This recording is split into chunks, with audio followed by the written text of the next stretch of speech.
Welcome back to the Team to Beat Miami Heat podcast, your one-stop shop for daily Miami Heat content. My name is Amir. For today's episode, I want to talk about Golden State Warriors and how they're not interested in chasing or acquiring Jimmy Butler prior to the trade deadline. So Anthony Slater and Sam Amick said the Warriors aren't pursuing Jimmy Butler currently, and it appears unlikely they will prior to the NBA trade deadline, which happens on February 6th. And so there's a few reasons for that.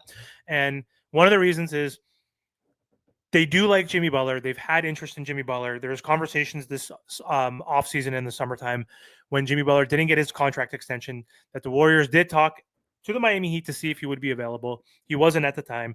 And they've showed interest mutually. Jimmy said that's one of the 4 destinations that he would want to go to. This was weeks ago when Shams was reporting that, he potentially might get traded or prefers a trade. This is all before the trade request. And so we know there's been some mutual interest, and that's one of his top teams that he wanted to go to out of the 4 that he mentioned. Probably one of the best teams that he can go to in terms of winning a championship. But right now, the conflict right now is Jimmy's 35. He's getting older.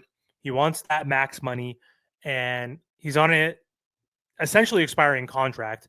And he wants to basically become a free agent no matter where he goes, apparently. And that's going to be an issue for the Warriors is, do you want to pay an aging star like Jimmy Butler? And he's going to be making $49 million this season. He has $52 million next year as an option. So even if he doesn't drop his player option, does pick it up with the Warriors, you still have to pay Jimmy 52. And then at that point, do you want to renegotiate and pay him 50, 60 million at age 37, 38? So that's a conflict. The other issue is Kuminga. There was speculation that he might be traded because the Warriors have not offered him an extension yet.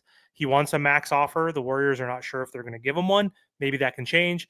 But he's also been playing a lot better recently since Christmas. He's been balling and dominating. So maybe the Warriors have changed their mind and they want to give him a max, or at least have that conversation in the offseason and see how it goes this year right now, even though they've fallen in the standings after they were 23-4 or something. I think there's maybe not that high, maybe like 14-3 or something. So either way, they were first in the West at one point.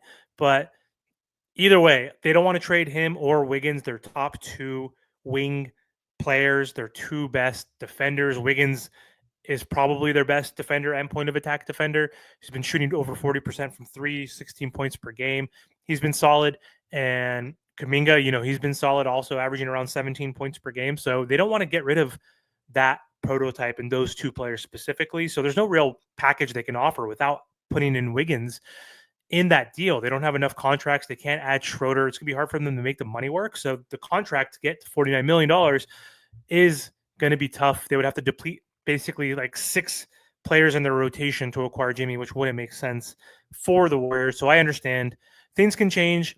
The Heat have 2 weeks to trade him, essentially. He's suspended for 7 games. That equates to about 2 weeks in real time. So I think if they're going to try to trade him, that's kind of their deadline, or they're going to hold on to him and let him walk away potentially as a free agent if he doesn't pick up his player option. If he picks up his player option, that's a whole different issue the Miami Heat have to deal with, and that's a risk I think they would probably take if they're getting horrible lowball offers for Jimmy Butler. So we'll see.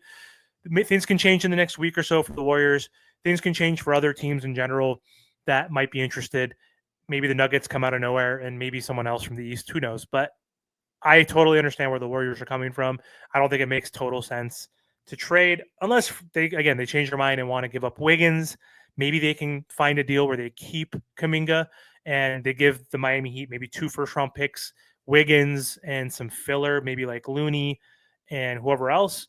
So, yeah, again, not surprised, and we'll see what happens. There's probably going to be new reports and information coming out, as the Miami Heat have a game tonight against the Utah Jazz. That's going to be interesting to see what happens with Jimmy Butler. So thanks for watching, and don't forget to subscribe to the channel.